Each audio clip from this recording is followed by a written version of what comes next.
encontramos hoy en la oficina del rector y bueno, estamos aquí con motivo de hacer una entrevista acerca de la transformación social y los movimientos sociales. Buenos días, gracias. Bueno, como alumnos y después como egresados del Instituto Oriente, ¿qué se espera de nosotros en nuestro quehacer ciudadano y cristiano? Yo creo que se esperan muchas cosas, pero yo lo resumiría en que sean testigos de lo que aprendieron, vivieron y experimentaron a lo largo de su formación en el colegio.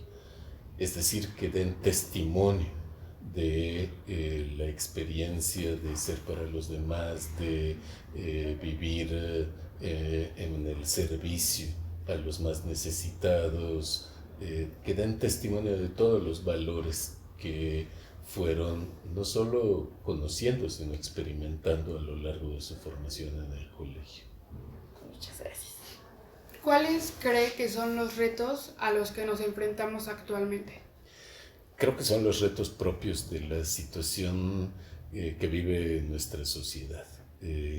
Y ahí los graves problemas del país, como la desigualdad brutal que hay en la situación económica, situaciones de injusticia y marginación, la discriminación todavía contra los más pobres, contra los indígenas, contra las mujeres, la inseguridad. Frente a todos esos problemas y esos retos es donde les toca asumir su responsabilidad y dar testimonio de sus valores. Bueno, hablando acerca de los valores y bueno, de la falta de ellos en esta época, ¿por qué usted cree que nosotros debemos ser ciudadanos conscientes y comprometidos? Creo que esos dos términos recogen las condiciones para ser testigos en el mundo de hoy. Conscientes porque eso implica asumir la realidad, conocerla, porque sin eso es imposible transformarla. Y comprometidos porque la transformación de esa realidad negativa sí implica un compromiso, un actuar, no ignorar, no desentenderse de la realidad. Ustedes pueden tener 1000 oportunidades de avanzar y crecer en la vida, pero tienen que hacerse cargo de esa realidad, no solo de su situación personal, individual o familiar, sino que, como han aprendido en el colegio, crecer personalmente implica hacerlo de la mano de los demás, acompañando a los demás, dándose a los demás. Esa es la forma de crecer. Bueno, sabemos que usted ha contribuido para que este país sea un lugar más justo. ¿Nos puede compartir alguna de las actividades que ha realizado? Bueno, mi experiencia en la Compañía de Jesús me puso en contacto con muchas situaciones. Mencionaría dos momentos que fueron particularmente intensos. El sismo de 1985 en la Ciudad de México, que fue terrible, devastador, dejó mucho sufrimiento, muchas muertes, mucha gente sin casa. Y me tocó presidir una organización que se creó entonces para la reconstrucción de viviendas en la Ciudad de México, en las zonas de vecindades del centro de la Ciudad de México que resultaron muy afectadas. Lanzamos, antes que el gobierno tuviera capacidad de reacción, un programa novedoso de reconstrucción de viviendas con la participación de los vecinos y con financiamiento de la Iglesia Católica de Estados Unidos. Fue un programa no solo técnico y con calidad, sino también socialmente relevante. Pensamos en nuestras propias evaluaciones que ese proyecto sirvió para presionar a que el gobierno se hiciera cargo y después lanzara su programa de reconstrucción, el más grande y masivo que ha habido en el país.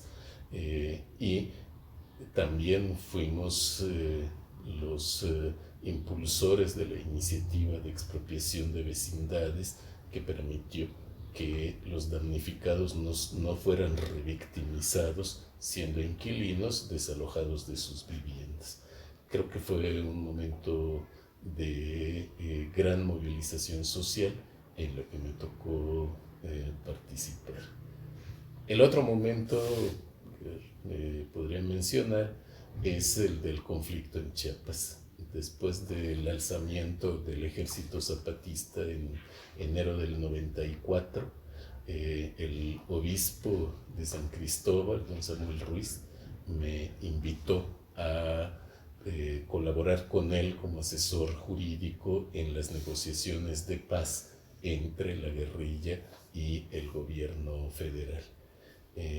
Fui entonces parte de las negociaciones de paz en Chiapas y acompañante de todo ese proceso de búsqueda de paz en un ambiente que era pues muy tenso, de muchas amenazas de reanudar la guerra y muy cerca de un personaje de la estatura de don Samuel Ruiz. Dentro de todas estas experiencias vividas, ¿alguna vez has sentido miedo por ser rechazado, juzgado o criticado por quienes piensan diferente o no hacen nada para cambiar situaciones injustas? ¿Y cómo lo ha llevado? Yo creo que el miedo lo he sentido, pero no por el rechazo, sino por la represión. Me ha tocado vivir experiencias de frontera en donde el riesgo de la represión era real, era inminente, ser vigilado, saber que grababan mis conversaciones, de que era seguido, sí genera ese miedo.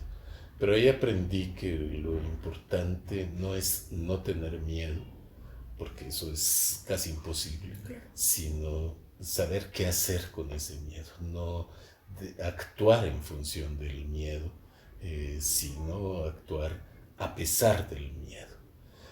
Respecto del rechazo, curiosamente, la formación en la compañía desde el noviciado me enseñó algo que me ha acompañado prácticamente toda mi vida.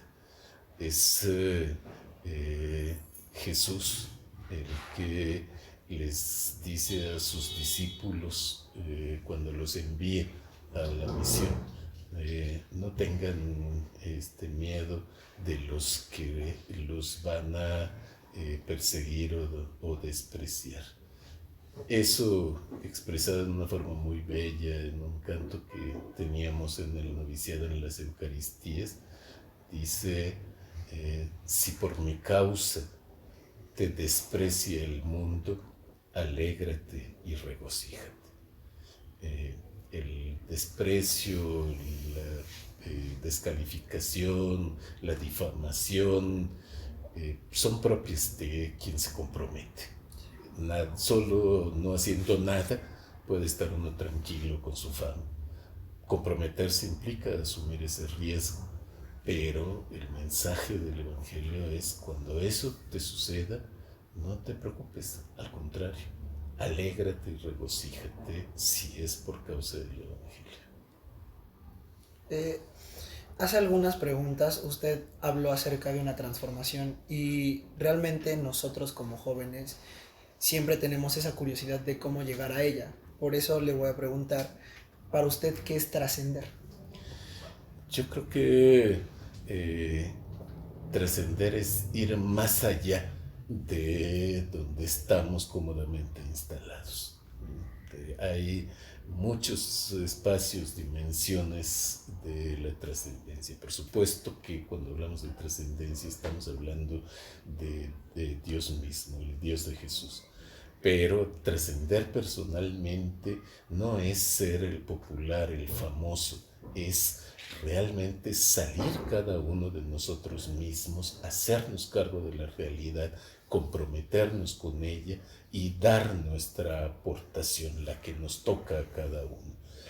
Creo que en ese sentido hay que considerar la trascendencia.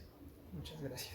Bueno, finalmente nos gustaría que nos diera un mensaje que como jóvenes estamos en un proceso de toma de conciencia por nuestra realidad social.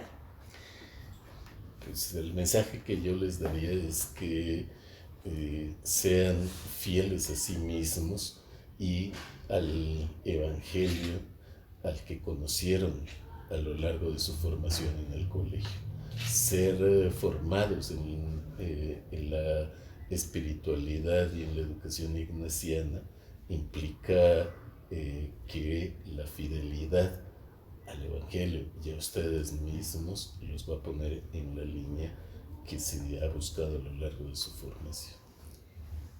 Bueno, pues muchas gracias por el tiempo que nos está dando y por recibirnos. Gracias a ustedes. Muchas gracias. Sean conscientes y comprometidos. Claro que sí. Gracias.